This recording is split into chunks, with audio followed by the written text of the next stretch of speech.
आज के शो में। मोटरसाइकिल चोरी कराची में जराइम की फहरिस्त पर सफे अव्वल। पुलिस ने मोटरसाइकिल की चोरी को ब्लाइंड क्राइम करार दे दिया। कराची से 2 कमसिन शौकीन मोटरसाइकिल लिफ्टर्स गिरफ्तार। अस्सलाम वालेकुम। बस पर्दा हकाइक सनसनीखेज इंकशाफात प्रोग्राम बेनकाब में हूँ आपके साथ सैफान खान। नाज़रीन, मजमूई तौर पर शहर कराची जराइम का गढ़ समझा जाता है। बड़ा शहर है, कंट्रोल करना मुश्किल, बहुत से जराइम हैं। मोबाइल छीनना, गाड़ी छीनना, बाइक्स, स्नैचिंग अलग है, थेफ्ट अलग है। यानी एक तो इस वक्त छीना चपटी होती है और फिर दूसरा चोरी होती है, दोनों मुख्तलिफ चीज़ें।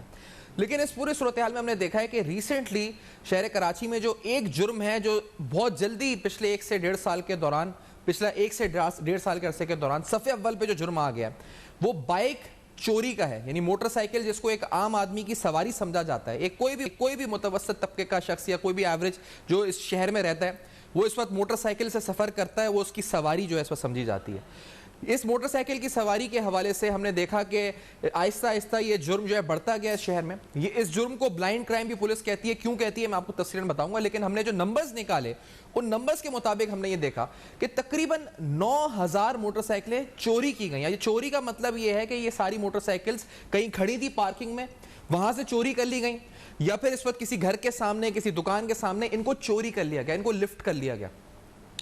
रिसेंटली हमने शहर कराची में, जिस तरह मैंने कहा कि सिर्फ इस साल तकरीबन 9000 मोटरसाइकिल चोरी की वारदातें रिपोर्ट हुई। 9000 मोटरसाइकिल्स चोरी हुई। अगर छीनने की बात करें तो सिर्फ 845 की बताई जाती है जो छीनी गई। ये छीनने का मतलब है कि गन पॉइंट पे किसी डाकू ने, किसी चोर ने छीन ली। ज़्यादातर जो वारदातें शहर में हुई एक आम आदमी की सवारी वो चोरी होने की हुई जो कहीं पार्क थी और वहां से वो चोरी हो गई। लेकिन इसके बरक्स हमने देखा कि शहर कराची में दूसरे क्राइम्स कम हुए। मिसाल के तौर पे अगर 4 व्हील स्नैचिंग यानी आप गाड़ी की स्नैचिंग की बात करें तो उसमें तकरीबन कहा जाता है कि कमी आई 10% की, और इसी तरह जो 4 व्हील थेफ्ट है उसमें भी कमी आई 40-50% कहा जाता है कि फिगर्स हैं। जो हमने नंबर्स हासिल किए उसके मुताबिक मार्च अप्रैल मई में जो 4 व्हील स्नैचिंग है वो 21, 28, 18 यानी 21 मार्च में, 28 अप्रैल में और 18 मई के अंदर जो 4 व्हील स्नैचिंग की जो इस पता है फिगर्स नहीं। और 4 व्हील स्नैचिंग जैसा मैंने कहा कि 50% कमी इसमें आई, जबकि 4 व्हील थेफ्ट यानी गाड़ी जो चोरी होती है उसमें तकरीबन 10% कमी आई। तो ये सूरत हाल है कि इस शहर में अगर एक जुर्म जो मुसलसल बढ़ रहा है, तो मोबाइल फ़ोन है ही, लेकिन इसके साथ साथ एक जुर्म जो मुसलसल बढ़ रहा है और आहिस्ता आहिस्ता सफ़े अव्वल पर आ चुका है वो मोटरसाइकिल की चोरी है, जो बहुत ज़्यादा इस पर बढ़ रही है। मैंने जिस तरह कहा कि एक लफ्ज़ मैंने इस्तेमाल, आपने सुना इसमें, और आपने ये जाना कि इस वक्त ये क्राइम बढ़ रहा है और बढ़ क्यों रहा है इसकी वजूहात भी आपने जानी। साथ साथ जिक्र हुआ इस वक्त ये शहर कराची में दो कमसिन इस वक्त मोटरसाइकिल लिफ्टर्स गिरफ्तार हुए। ये वो 2 थे जो शौक के अंदर यानी शौकीन थे इस वक्त। अगर इनको कहीं सफ़र पे जाना होता था, बड़ी इंटरेस्टिंग इनकी दिलचस्प कहानी है कि अगर इन्हें कहीं जाना होता था तो एक जगह से दूसरी जगह जाने के लिए कहीं भी खड़ी हुई बाइक जो पार्क होती थी उस बाइक को वो चोरी करते थे और वहां से अपनी मंजिल पर चले जाते थे, और 2-3 दिन बाद वो बाइक कहीं भी खड़ी कर देते थे और जहां पर खड़ी करते थे पार्किंग में वहीं से दूसरी बाइक चुराते थे। यानी जिस जगह पर वो बाइक खड़ी करते थे वहीं से दूसरी बाइक चुराते थे।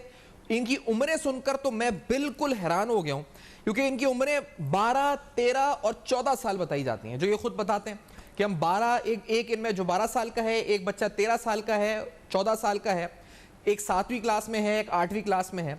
और दूसरी हैरान कुन बात जो नाज़रीन है वो ये कि ये तीनों ये जो 2 बच्चे जो पकड़े गए इनके बारे में जो इनका क्राइम हिस्ट्री है वो तो बताया जा रहा है कि 5 से 6 बाइक से चोरी कर चुके हैं।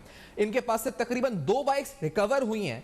इसके अलावा इनके खिलाफ 2 मुकदमा दर्ज हैं थानों में, फिरोजाबाद और भादराबाद का जा रहा है कि मुकदमा दर्ज हैं। लेकिन जो मजीद हैरान कुन बात है वो ये है कि दोनों बड़े अच्छे बैकग्राउंड से हैं, यानी फैमिली बैकग्राउंड बड़ा स्ट्रॉन्ग है। एक निजी स्कूल में जो शहर कराची का बड़ा मशहूर निजी तालीमी स्कूल है वहाँ पर ये पढ़ते हैं, ये उधर क्लासेस में पढ़ते हैं जहाँ की फ़ीस भी इस वक्त बहुत ज़्यादा होती है। तो ये सोचना कि किसी फाइनेंशियल रीजंस की वजह से या मोटिव की वजह से यानी माली किसी इस वक्त परेशानी की वजह से ये कर रहे हैं तो बिल्कुल ये सोच हरगिज़ नहीं आती। ये जो कुछ हो रहा है वो कहते हैं जी हम शौक में कर रहे हैं। उनकी बात भी आपको सुनवा देते हैं। जब वो थाने में जब पकड़े गए उनसे पूछगछ हो रहे ने क्या कहा है, और जब उनके खिलाफ मुकदमा भी इस वक्त जो है वो दर्ज नहीं हुआ क्योंकि ये चाहती थी पुलिस के उनको एक चांस दिया जाए ताकि आगे जाकर वो सुधर जाएं।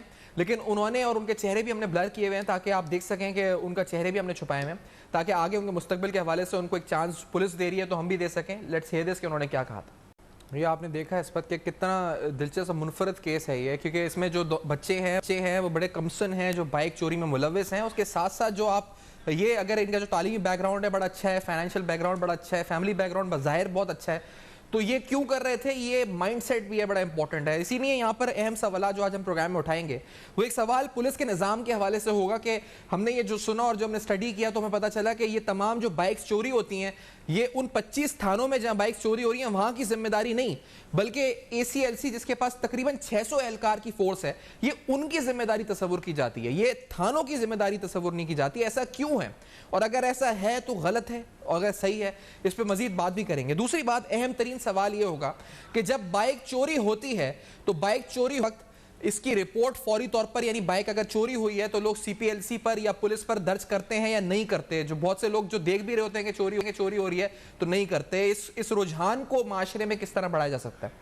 तीसरी अहम बात, इन बच्चों को आपने देखा, कमसन बच्चे, ये माशरे पे सवाल इस पर है और इनके माइंडसेट पे हम सवाल उठाएंगे कि नफ्सियाती तौर पर आखिरकार इस उम्र के बच्चे क्राइम की तरफ इनका रुझान क्यों हो गया, जिनको माली तौर पे कोई रीजन नहीं है, जो शौक में ही सब कुछ कर रहे हैं। बाहर अमेरिका में और दूसरे ममालिक में हमने देखा है कि बहुत से इंसिडेंट्स हुए हैं जो स्कूल में फायरिंग के इंसिडेंट्स हुए हैं। तो पाकिस्तान में जो ये रुझान इस यंग जनरेशन में 12-13 साल की उम्र के अंदर जब आदमी सोचना भी इसी तरह शुरू नहीं करता, वहां आने का मकसद क्या है, वहां आने का रीजन क्या है, मुहर्रिकात क्या है, ये सब भी हम डिस्कस करेंगे। और जहां माशरे की बात कर ही रहे तो हम एक पहलू और ब्रेक पे जाने से कबल उजागर करेंगे, जहां कल कराची में ही हमने देखा डिफेंस के इलाके में गार्ड ने फायरिंग करके तकरीबन 7 से 9 अफराद को उस वक्त जख्मी कर दिया जब वहां पर एक ड्रामे की शूट जारी थी। और ये भी बड़ा कोई इसलिए बात अहम है कि एक बड़ी छोटी सी चीज के ऊपर, खाना खाने के ऊपर ये झगड़ा हुआ। जिस तरह आप ये देख रहे हैं कि यहाँ पर ये बाइक बच्चे चुराते थे एक जगह से दूसरी जगह जाने के लिए, यहाँ पर ये झगड़ा, ये फायरिंग, ये झगड़ा क्या बल्कि एक आदमी ने 9 आदमियों को जख्मी कर दिया फायरिंग करके। और वहां जो क्रू मेंबर्स थे उन्होंने क्या कहा था कि झगड़ा किस बात पर हुआ, ये भी सुन लेते हैं। हमारे ड्रामे की शूट हो रही थी और हम लोग यहाँ सब बैठ के खाना खा रहे थे और इनका जो सिक्योरिटी गार्ड है वो आया, उसने बोला कि भाई यहाँ पर खाना नहीं खाओ। हमारे साहब ने मना किया, हमने बोला हम खाना खाएंगे, उसने बोला तुम खाना खाओगे तो मैं फिर तुम्हें बताता हूँ। इतने में गुस्से में यहाँ आया, हमारे इंचार्ज ने बोला कुछ नहीं कर सकता, तुम खाना खाओ। खाना खा, उसने चैम्बर चढ़ाया और ज़मीन में फायर मारा। हमारे 9 लोग जख्मी हो गए और अभी जीना अस्पताल में। खाने पे बात हुई, ऐसा कुछ भी नहीं, ना हमारी हाथापाई ना कोई लड़ाई झगड़ा, ऐसा कुछ भी नहीं था। उसके फायर मारने के बाद हमारे लोग भागते रहे, पूरी बंगले की बाउंड्री, पीछे की, आगे की और अंदर की, खून ही खून है हमारे काफ़ी लोगों का। तो ये अदम बर्दाश्त की एक और मिसाल और एक और जिंदा मिसाल जो कल ही हमने शहर में देखी कराची में, जब 9 आदमी जख्मी हो गए घर के अंदर, मामूली सी बात के ऊपर झगड़ा क्या, एक आदमी ने गुस्से में इस वक्त 9 बंदों को गोली इस वक्त मार दी, फायर कर दिया।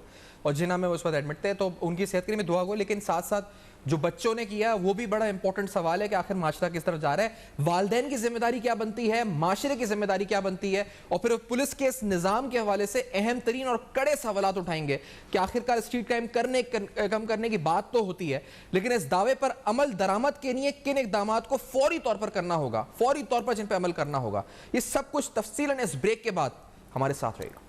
वेलकम बैक, आप देख रहे हैं बेनकाब, और आज बेनकाब में तफसीलन आपके सामने रखा कि जो जुर्म है इस वक्त बाइक्स की चोरी का, वो किस तरह शहर कराची में बढ़ रहा है, पनप रहा है, इसमें मुसलसल इजाफा हो रहा है, पुलिस ब्लाइंड क्राइम कह रही है इसको। नुमान रफीक साहब हमारे नुमाइंदे हमारे साथ प्रोग्राम में मौजूद हैं, हमें स्टैटिस्टिक्स भी बताएंगे, इस केस के बारे में बताएंगे तफसीलन जो कमसन बच्चों का सामने है। लियाकत एडवोकेट साहब माहिर कानून है, क्रिमिनल केसेस पे बड़ी महारत रखते हैं। इसके साथ साथ हमारे साथ डॉक्टर मोइज़ हुसैन साहब माहिर नफ्सियात भी मौजूद है। जैसा मैंने कहा कि माशरे का किरदार बड़ा अहम है और मैं उन्हीं से प्रोग्राम शुरू करूँगा। डॉक्टर मोइज़ हुसैन साहब ये फरमाइएगा कि 2 कमसिन बच्चे 12 साल 13 साल 14 साल, ये उम्र तो मतलब खेल कूद की होती है, उन्होंने खेल बना लिया, शौक में मोटरसाइकिलें चोरी करना शुरू कर दी, एक जगह से दूसरी जगह ले जाके 2 दिन रखी 3 दिन रखी, और वो कह रहे हैं कि एक 12 साल का बच्चा वो बताता था कि कहाँ रखनी है, कौन सी चुरानी है, 5 से 6 बाइक्स चुरा लेते हैं। ये इस उम्र के अंदर क्राइम की तरफ आना, ये रुझान, ये कितना खतरनाक अलार्मिंग है इस वक्त, और ये क्यों वो होता है आपकी नजर में? हमें कुछ चीजें देखनी होगी माशरे में। पहली चीज माशरे में जो है वो ये है कि एक तो होता है आदि चोर, डाकू, मोटरसाइकिल ले जा, गाड़ी ले गया, बेच दी उसने। एक नई ट्रेंड आया है कि एक तालिब इल्म जब अपने दोस्तों को देखता है अच्छा मोबाइल फोन इस्तेमाल करते हुए, ब्रांडेड जूते पहने, अच्छे कपड़े पहने, उसके पास नहीं है, उसका बाप अफोर्ड नहीं कर सकता, तो एक रुझान ये बढ़ा है कि चोरी करो, छीन लो। तो मोटरसाइकिल की चोरी में एक सिलसिला तो ये है कि जो जरा बड़े उम्र के बच्चे वो मोटरसाइकिल बेचकर अपने लिए अच्छा महंगा मोबाइल फोन वगैरह खरीदते हैं। दूसरी चीज जो बड़ी अजीबोगरीब है, मैं एक बच्चे को जानता हूँ, दुबई में रहता है, वो हर साल एंड में जितनी टिकट्स मिलती है आपको ट्रैफिक वायलेशन की, उसके दोस्तों के साथ कंपटीशन होता है कि किसको सबसे ज्यादा टिकट्स मिली है। यानी अपने बाप का पैसा टिकट्स में डालना, पेनल्टी में डालना, जुर्माना अदा करना, वो उसे फखर समझते हैं। तो एक ट्रेंड ये भी निकला है कि जी मैं कर सकता हूँ, मेरे दोस्त करते हैं, मैं क्यों ना करूँ, मैं भी कर सकता हूँ। तीसरी चीज ये कि बाइक लेकर चुरा कर 3-4 दिन घुमा फिरा के फिर कहीं छोड़ देते हैं। ये मुख्तलिफ किस्म के ट्रेंड है। अब इसमें सवाल ये पैदा होता है कि इतनी छोटी एज का बच्चा ही हरकत करता क्यों?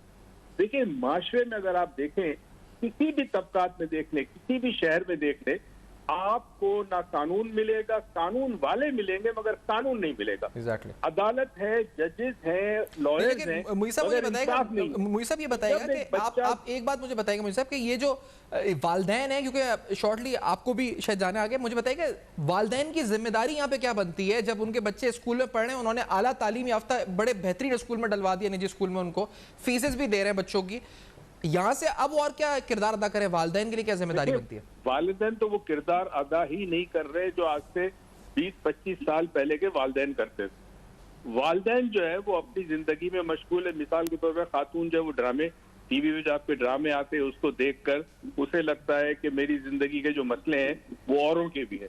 अच्छा, वालिद पॉलिटिकल प्रोग्राम देखने में बिजी है, वालिद थका हुआ आता है, माँ बच्चों पे तवज्जो नहीं देती, बाप तवज्जो नहीं देता, तो बच्चे की एक्टिविटी पे कोई नजर रखने वाला नहीं है। फिर आपके ये जो सोशल मीडिया के मुख्तलिफ चीजें आती है, मोबाइल फोन पे बच्चा देखता है, चाहे वो टिकटॉक है या कोई और चीज है, उससे बच्चे के अंदर एक चीज पैदा होती है कि मैं भी कर सकता हूँ, मैं भी कर सकता हूँ, क्योंकि उसे पता है पकड़े नहीं जाना, माँ बाप ने नजर रखी नहीं है। तो ये हमारी जो नई नस्ल है, इसकी बर्बादी में एक बहुत बड़ा हाथ वालिदैन का। सही। और मैं मुई साहब ये मुझे बताते जाएं, कल एक और वाकया हुआ डिफेंस में, और यहाँ पर तो एक गार्ड ने 9 बंदों को जख्मी कर दिया इस बात पर कि तुम खाना यहाँ नहीं खाओ, मैं, और गोलियां चला दी उसने, 9 बंदे जख्मी हो गए, और वो ड्रामे की शूट हो रही थी, क्रू पूरा जख्मी हो गया 9 बंदों का। ये अदब बर्दाश्त है? ये क्या है? ये कौन सा, ये किस चीज की नफ्सियात के लिहाज से अक्कासी करता है, साइकोलॉजी के लिहाज से? जब स्ट्रेस का लेवल बढ़ जाओ, स्ट्रेस के कई रीजन होते हैं, पैसे की कमी, घर में नाचाकी और मसाइल होते हैं, तो जिस वजह से भी स्ट्रेस बढ़ता है तो इंसान अपना ज़हनी तवाज़ुन वक्ती तौर पर खो बैठता है, या तो शदीद गुस्से में आ जाता है, तशद्दुद की तरफ माइल हो जाता है, या फिर उसका अपोजिट है कि वो डिप्रेशन में होकर बिल्कुल दुनिया से दूर हो जाता है। तो दोनों चीजें हो सकती है। तो माशरे में स्ट्रेस बहुत ज्यादा है, और स्ट्रेस होने की एक बहुत बड़ी वजह अगेन अदल इंसाफ की कमी। सही। और मैं नोमान रफीक साहब आपकी तरफ आना चाहूंगा, मुझे स्टैटिस्टिक बताएं नोमान साहब कि ये कितने जराइम और क्यों बढ़ रहा है इस पर? पुलिस क्या कहती है? हम पूछते हैं, कहते हैं ब्लाइंड क्राइम है, स्पेसिफिकली मोटरसाइकिल की चोरी इतनी आसान हो गई कि 12-13 साल के बच्चे चुरा रहे हैं। तो सीसीटीवी कैमरास क्या है, पुलिस की इंटेलिजेंस नेटवर्क क्या कुछ कर रहा है? सिर्फ कह देना कि ब्लाइंड क्राइम, तो क्या हाथ ही उठा लिया पुलिस ने कि हमारे जिम्मेदारी नहीं, एसीएलसी के 600 एहलकार देखेंगे इसको? नोमान साहब। जी बिल्कुल, इस हवाले से हमने वाज़ेह तौर पर मुतालिका आला अफसरान से बातचीत की, तो मुतालिका आला अफसरान का एक जो रिवायती जो जुमले होते हैं उनकी जानिब से वो अदा किए गए। वो रिवायती जुमले ये थे क्योंकि जो मंशियात के जो आदी अफराद हैं, जब उनको पैसा नहीं मिलता तो वो पैसा बनाने के लिए कोई ना कोई इकदाम करते हैं, और उनके पास ये एक बेहतरीन इकदाम है कि वो शहर के किसी भी इलाके से किसी भी घर के बाहर खड़ी मोटरसाइकिल को चोरी करें, और चोरी करने के बाद उसको फरोख्त करने के बाद पैसा हासिल करें। क्या कुछ देर कबल कि ये ब्लाइंड क्राइम है, या इस पर ब्लाइंड क्राइम है पुलिस को कहती है।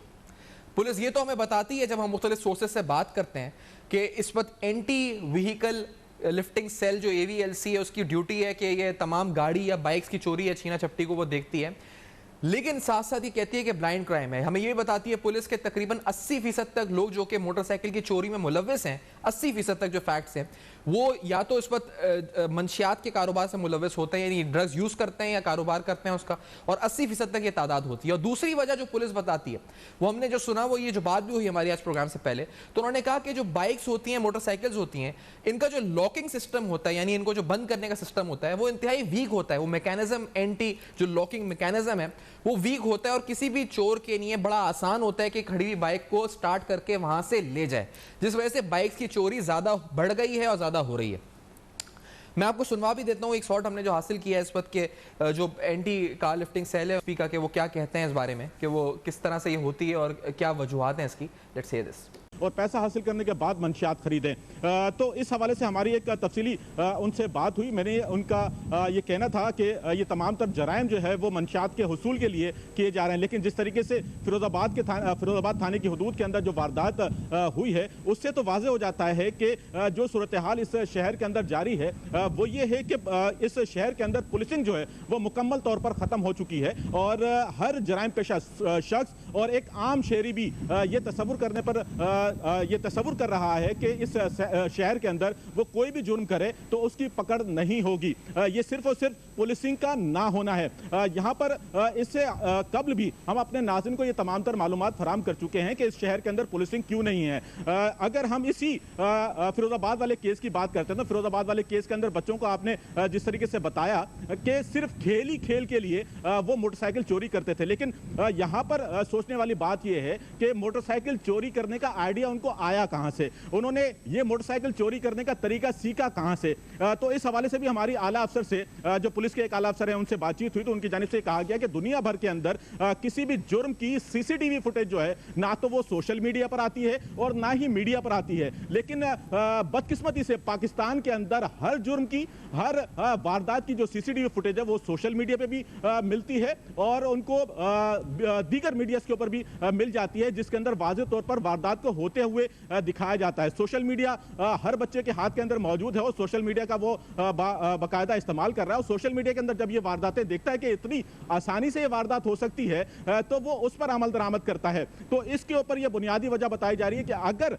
वालिदैन और जो हमारी हुकूमत है इस हवाले से इकदाम करे कि ये सोशल मीडिया ये बड़ा इंपॉर्टेंट पॉइंट है नमाज जो आपने बताया। हमें ब्रेक की तरफ बढ़ना है, मैं आपका शुक्रिया अदा करूंगा, आपने जो स्ट्रेटजी बताई, आपने ये बड़ा इंपॉर्टेंट एस्पेक्ट है इस तरफ रोशनी डाली है कि सीसीटीवी फुटेज देख के लोग सीख रहे हैं, बच्चे सीख रहे हैं, उन्होंने सीख के इस पर अमल करना शुरू कर दिया और सोशल मीडिया में भरमार है इस पर। फेसबुक ट्विटर आप देखें पाकिस्तान में बिलखुसूस शहर कराची का हर एक फुटेज इस पर अपलोड होता है, मोबाइल छीनने का हो जो अपलोड होता है लोग देख रहे होते हैं और उस पर क्या जहनी असरात बनते हैं। नफ्सियात के लिए से बात भी की। इस ब्रेक के बाद आएंगे तो हमारे साथ नाजिम हाजी साहब भी हैं जो कि सिटीजन ट्रस्ट अगेंस्ट क्राइम के इस पर सरबरा हैं, CPLC के फाउंडर चीफ हैं, अहमद चुनाई साहब भी होंगे और लियाकत एडवोकेट साहब भी हैं। एक ब्रेक के बाद वापस आते हैं।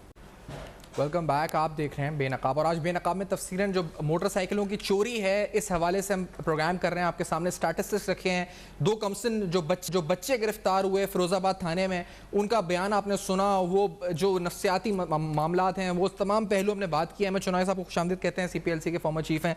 नाजिम हाजी साहब सिटीजन ट्रस्ट अगेंस्ट क्राइम्स के इस वक्त हेड हैं, CPLC के फाउंडर चीफ एडवोकेट साहब। नाजिम हाजी साहब, पहले आपकी तरफ आना चाहूँगा, क्या आपको लगता है मतलब एक तो जनरली मोटरसाइकिल क्राइम जो बढ़ है उसको रोकने के लिए इंतजामी तौर पर जो हमने सुना कि SHO को नहीं जिम्मेदारी, असल में ACLC पे सारी जिम्मेदारी है, तो क्या ये सही है इंतजामी स्ट्रक्चर या इसमें फौरी तौर पर कोई रिस्ट्रक्चर करने की जरूरत है? सैफान, मेरे ख्याल से SHO को जिम्मेदारी देना प्रैक्टिकल नहीं है। अच्छा, ये एक स्पेशलाइज्ड यूनिट इसके लिए कायम करना चाहिए, जिस तरह ACLC कायम किया गया था, एंटी कार लिफ्टिंग सेल, ताकि उनके पास सारा डेटा मौजूद होगा, उनको सारे जो प्रोसिक्यूशन की चीज़ें उनके पास मौजूद होंगी। लेकिन जो मैंने आपके जो नुमाइंदे हैं नोमान, उन्होंने बुनियादी बात जो बताई है वो बिल्कुल मैं उनसे इत्तेफाक करता हूँ कि जब तक लॉ इन्फोर्समेंट बगैर किसी तफरीक के नहीं होगा इस मुल्क में, तो ये क्राइम, हर किस्म के क्राइम बढ़ते जाएंगे। नमान ने एक बात और भी की, उन्होंने कहा कि जो CCTV फुटेज देख के लोगों के जहन इस पर बन रहे हैं, बच्चों ने भी वहीं से सीखा। देखिए, ये आपको मैं थोड़ा सा ये भी बताता चलूं कि वेस्टर्न कंट्रीज में भी एक दौर था जब ये यंगस्टर्स को जॉय राइडर्स कहते थे।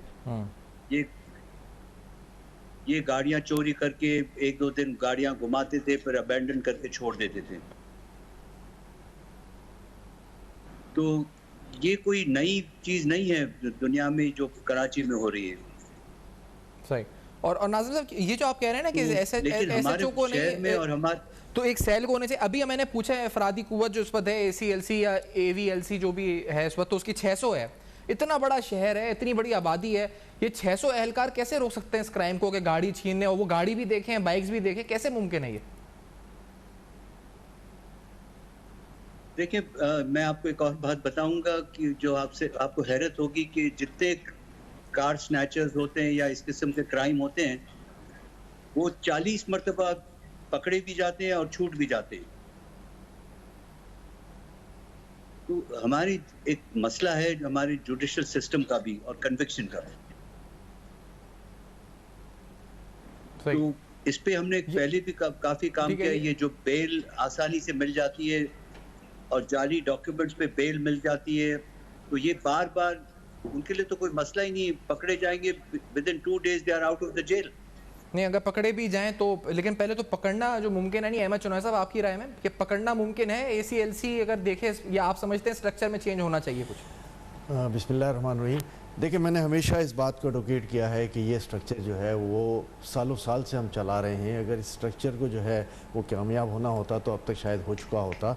ACLC जो है वो न सिर्फ गाड़ियों की बल्कि मोटर बाइक की भी कार लिफ्टिंग पे देखती है, और ये मुमकिन नहीं है कि 100-150 लोगों का स्टाफ जो है वो इतने बड़े शहर को मैनेज कर ले, इतनी बड़ी जगहों पे पहुंच जाए और उसको एक एक चीज़ का पता हो।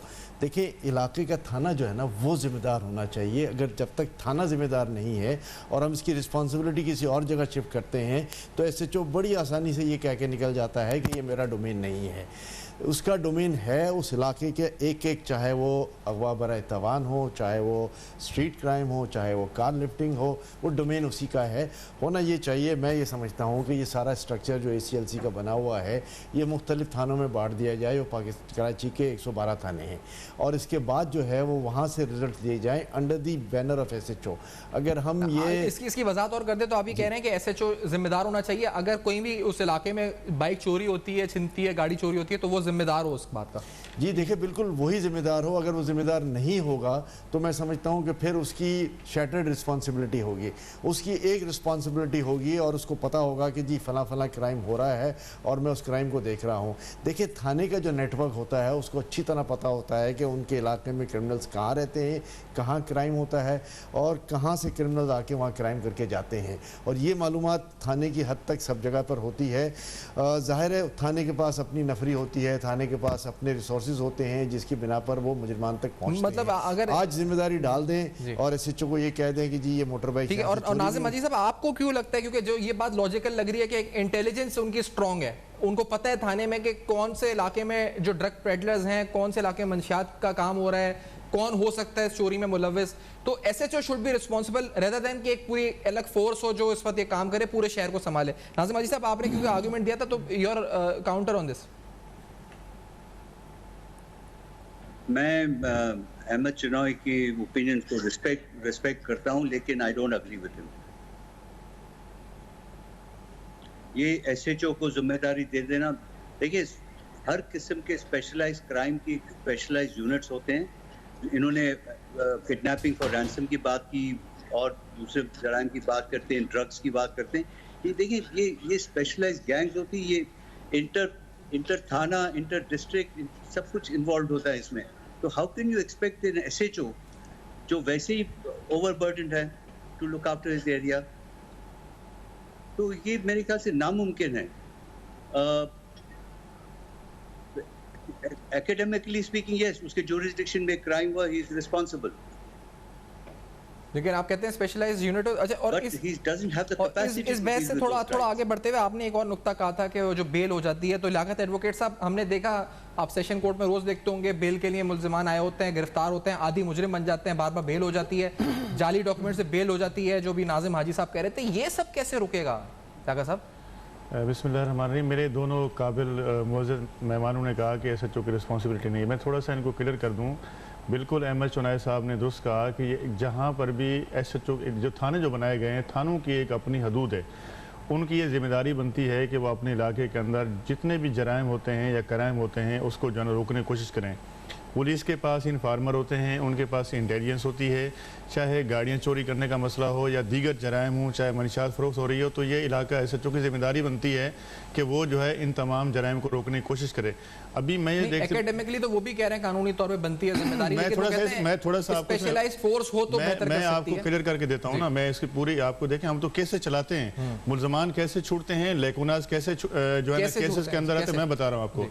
देखिए ये SHO की जिम्मेदारी बनती है, सबसे पहले जो है जब भी कोई इंसिडेंट होता है उसकी रिपोर्ट 154 का स्टेटमेंट SHO रिकॉर्ड करता है। पहली बात तो यह है कि पुलिस FIR वक्त पर दर्ज नहीं करती, जब किसी के साथ इंसिडेंट होता है उसको वहाँ पे फ़ौरन रिस्पॉन्स नहीं दिया जाता।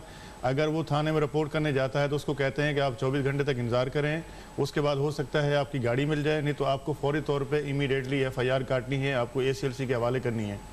दूसरी बात यह है कि जो FIR दर्ज होती है वो नामालूम अफराद के खिलाफ होती है। जब आप FIR नामालूम के खिलाफ दर्ज करेंगे, वो गाड़ी अगर बाद में रिकवर किसी और शख्स से होती है तो उस शख्स को जो है वहाँ से जब फ़र्द गिरफ्तारी बनती है और मेमो ऑफ रिकवरी बनती है, उस वक्त जो है ना उसके ऊपर वो गाड़ी डाली जाती है, उसके अंदर उसको नामजद किया जाता है उस केस के अंदर जो है ना। अब दूसरी बात यह है कि जब आप उसको लेकर जाते हैं कोर्ट के अंदर जो है ना, पुलिस को चाहिए होता है कि अपनी वहाँ जो इलाके के गवाहन हैं, जब वहाँ की वाक़े की CCTV फुटेज है उसको भी कलेक्ट करे। अमूमन हम देखते हैं कि FIR नामालूम के ख़िलाफ़ होती है, वो पड़ी रहती है 6-6 महीने 1-1 साल तक पड़ी रहती है। वो गाड़ी बाज़ औक़ात किसी वारदात में इस्तेमाल होती है या किसी और जगह से इस्तेमाल होती है, जिस किसी और थाने को मिलती है तो वो इनका हैंड ओवर कर देते हैं। खाना पूरी के लिए जो है ना ये उस FIR को ख़त्म करने के लिए वो गाड़ी मालिक को बताते हैं कि आपकी गाड़ी फलानी जगह खड़ी है, आप जाके रिकवर कर लो। और वो गाड़ी उस हालत के अंदर मिलती है, ना उसके टायर होते हैं, ना उसका इंजन होता है, ना उसके गेट्स होते हैं, और वो गाड़ी बिल्कुल ख़त्म हो चुकी होती है। गाड़ी की बात आप जो करें गाड़ी की अब उसमें मुलजिम को ये बेनिफिट मिलता है कि जब भी जो है वो मुलजिम को कोर्ट में पेश किया जाता है उसका नाम FIR में नहीं होता। दूसरा FIR में ताख़ीर होती है, आई विटनेस नहीं होता, पुलिस ने उस केस के ऊपर जो है कोई मेहनत नहीं की होती, तो मुलजिम को बआसानी जो है उसका बेनिफिट मिलता है, जिसकी वजह से जो है ना वो छूट जाता है। अब ये सारी फिर हम देखें, अब ये कह रहे थे कि जी तो आप छोड़ देते हैं, आप इल्जाम पुलिस पे डालते हैं कि पुलिस की तफ्तीश और जो पुलिस की जो तफ्तीश है बिल्कुल नाकिस है। पुलिस अगर सही तरीके से उसकी तफ्तीश करके सही मुलजिम को पकड़ के ले जाएगी तो मेरे ख्याल में ना तो उसकी बेल होगी और ना उसका केस खत्म होगा। लेकिन लियाकत साहब की बात को सपोर्ट करता हूं। लेकिन वैसे एक बात आप ही से पूछना चाह रहा हूँ, ये जाती कितने बाइक्स, अभी उन्होंने कहा ना कि गाड़ियों की बात की बाइक्स 9000 चोरी हुई हैं, मार्केट क्या है इनकी, मार्केट बंद करें ना पहले तो फिर ये शायद रुक सके। क्या कहाँ जाती हैं ये? बलूचिस्तान जाती हैं, मैंने सुना है सिंध के दीगर शहरों में जाती, किधर जाती हैं? कराची से। अहमद चुनाव साहब देखिए, ये अमूमन इसके 2-3 रास्ते हैं। या तो वो अपना शेरशाह में जाके इसके स्पेयर पार्ट्स खुल जाते हैं, अकबर मार्केट, अकबर रोड जो है वहाँ पे भी इसके स्पेयर पार्ट्स बिकते हैं पुरानी मोटरसाइकिल की चोरियों के। दूसरा ये अंदरूनी सिंध चली जाती हैं, अंदरूनी सिंध में कोई किस्म की पूछ नहीं है कि गाड़ी का नंबर प्लेट कौन सा है, कोई चेकिंग नहीं है। अंदर गांव में देहात में वो सारी चलती रहती हैं और बड़े मज़े से जो है वो लोग उसको चलाते रहते हैं। तीसरा अनफॉर्चुनेटली ये मुख्तलिफ़ थानों के इस्तेमाल में रहती हैं, मुख्तलिफ जो दूसरे इदारे हैं कानून नाफिज करने वाले उनके साथ पड़ी हुई होती हैं कि ये चोरी की मोटर बाइक्स हैं जो रिकवर हुई हैं, और वो इतला ही नहीं करते और वो मोटरसाइकिलें जो हैं वो इनके इस्तेमाल में रहती हैं। सैकड़ों मोटरसाइकिलें जो हैं वो कराची के 112 थानों में चल रही होती हैं, मुख्तलिफ पुलिस एहलकारों के पास चल रही होती हैं। कोई उसका रिकॉर्ड किसी ने कभी मांगा कि ये मोटरसाइकिल कहाँ से आई, आपको पुलिस ने दी या आपने खुद ख़रीदी, या इसका नंबर प्लेट या इसकी जेन्युइननेस कहीं कोई पूछने वाला नहीं है। मैं समझता हूँ कि आज अगर कराची के 112 थानों को जो है वो एक्सप्लोर किया जाए कि उनमें जो एहलकार हैं वो जो मोटर बाइक इस्तेमाल कर रहे हैं वो किसकी मोटर बाइक इस्तेमाल कर रहे हैं, तो मैं आज आपको बड़े दावे से कहता हूँ कि 30 से 35% आपको मोटर बाइक्स वो मिलेगी जो चोरी के मोटर बाइक सरकारी एहलकारों के इस्तेमाल में आ रही हैं। आज ये एक बहुत बड़ा मसला है। पुलिस की आला क़यादत अवेयर है इस बारे में? जब आप फैक्ट्स देखिए, मैं इस बात को कह रहा हूँ, आज जब हमने इस इशू को रेज़ किया है आपके चैनल के थ्रू, तो पुलिस के जो आला एहलकार हैं उनका काम है कि वो इन्वेस्टिगेट करें, चेक करें कि उनके एहलकारों के पास कौन सी मोटर बाइक्स हैं, कहाँ से आई हैं, उसकी ओनरशिप कौन सी है, और फिर ये सारी चीज़ें जब एक्सप्लोर होंगी तो यकीनन जो है वो आपको बहुत सारी बाइक्स जो हैं वहाँ से बरामद होगी। आज वक्त आ गया है कि हम ये सारे चेक्स एंड बैलेंसेस कर लें। ये जो हम ये समझते हैं कि सिर्फ AVCC ये काम कर लेगी या ACLC ये काम कर लेगी, तो फिर मेरा ये सवाल है उसका जवाब कोई दे दे कि 112 100 या 150 या 125 या 75 एहलकार के साथ जो इदारा चल रहा है वो क्या 112 थानों को काबू करने के लिए काफ़ी है? हमारे तो 112 थानों में कहीं ना कहीं मोटर बाइक्स चोरी हो रही है। SHO जो है वो रिस्पॉन्सिबल नहीं है, और वो जो रिस्पॉन्सिबल है वो अपने एयर कंडीशन कमरों में एक यूनिट में बैठे हुए हैं, तो फिर कैसे मुमकिन है कि आप इस चोरी को रोक सकेंगे? और फिर जब इसका मैंने बेदरेग इस्तेमाल आपको बताया कि सरकारी एहलकारों के इस्तेमाल में भी है, आपने फिगर बताई कि थानों में 30 से 35% एहलकार जो हैं वो ये कौन सी बाइक इस्तेमाल कर रहे हैं, इसकी इन्वेस्टिगेशन होनी चाहिए। ये तो होना ही चाहिए फौरी तौर जी। तो ये चोरी की बाइक्स जो हैं, जो आवाम के खून पसीने की कमाई की बाइक्स हैं, वो अगर वहाँ इस्तेमाल हो रही हों तो फिर मैं समझता हूँ कि एक बहुत बड़ी ज्यादती है। इस ज्यादती का सद्देबाब होना चाहिए।